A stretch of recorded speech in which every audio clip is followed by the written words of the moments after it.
भगवान को याद करते हैं और केदार का राग गाते हैं। अब केदार का राग गाएं और भगवान नहीं आए, ऐसा हो नहीं सकता।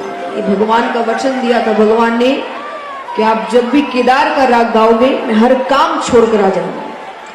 और भगवान फिर द्वारिका नगरी में एक सेठ जी का वेश बनाते हैं, मुनीम का वेश बनाते हैं, और मंदिर के ठीक बाहर किताबें कलम इत्यादि लेकर मुनीम इत्यादि सब हिसाब किताब करते हैं।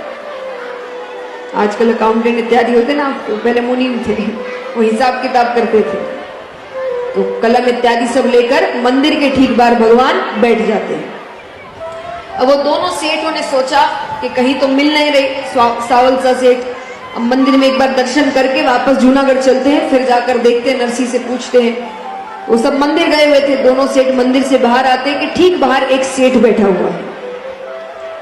दोनों ने सोचा उम्मीद तो खत्म हो गई है, लेकिन फिर भी एक बार पूछ लेते हैं। दोनों जाते हैं, जाकर इतना नहीं पूछते कौन है क्या है, खाली एक बार नाम पुकारा। अगर नाम सुनते ही वो देखे तो समझ जाएंगे। जाकर कहते हैं सावल सा सेठ। भगवान तुरंत ऊपर देखते हैं। ऊपर देखकर भगवान कहते हैं नरसिंह जी ने भेजा है। अरे महाराज मुझे माफ कर दीजिए, मैं किसी काम से चला गया था, मुझे नरसिंह जी ने पहले ही बता दिया कि आप दोनों आने वाले हैं। वो दोनों सेठ कहते आप कहाँ थे? भगवान कहते मुझे माफ कर देना, नरसिंह जी से मेरी शिकायत मत करना, फिर वो मुझे बहुत डांट लगाएंगे। आपका 700 रुपया अभी लेकर आता हूं। अब भगवान अंदर एक बड़ा सा पीछे घर था, उसके अंदर जाते हैं, वहां से 700 रुपया लेकर आए और दोनों को दिया, दे दिया। आप दोनों कहते ठीक है फिर हम चलते। बोले ऐसे कैसे चलते हैं? अरे भोजन करके जाना है, आप नरसिंह जी के मेहमान हैं। तो दोनों को उस घर के अंदर ले जाते। घर के अंदर गए तो घर के अंदर हजारों मुनीम बैठकर काम कर रहे थे, हजारों।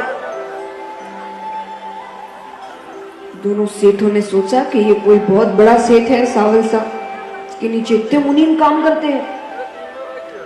तो उन दोनों ने कहा कि ये सब आपके मुनीम हैं। भगवान ने कहा नहीं। तो बोले किसके हैं? बोले नरसिंह जी के।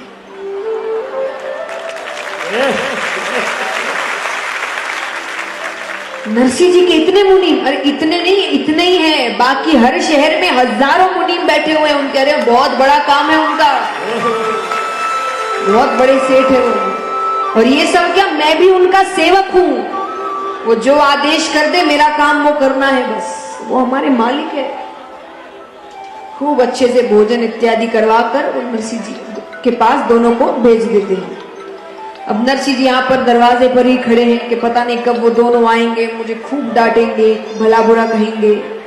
वो दोनों जैसे ही आए, अब नरसिंह जी उनके चरणों में गिरने ही वाले थे कि मुझे माफ कर दो। वो दोनों नरसिंह जी के चरणों में। अरे नरसिंह जी आप इतने बड़े सेठ हो, आपको देखकर लगता ही नहीं आप इतने विनम्र हैं, इतने मुनीम काम करते, और उन मुनीमों में सबसे अच्छा मुनीम है आपका वो सावल सा सेठ। एक नंबर सेवक है, एक नंबर। इतनी सेवा की, इतना अच्छा भोजन कराया। अब ये सब सुन के नरसिंह जी उनके पैर छू रहे हैं। वो अरे हमारे पैर क्यों छू रहे हो? बोले क्योंकि मेरी तो सिर्फ लाज रखी, आप दोनों को तो साक्षात दर्शन दिए हैं।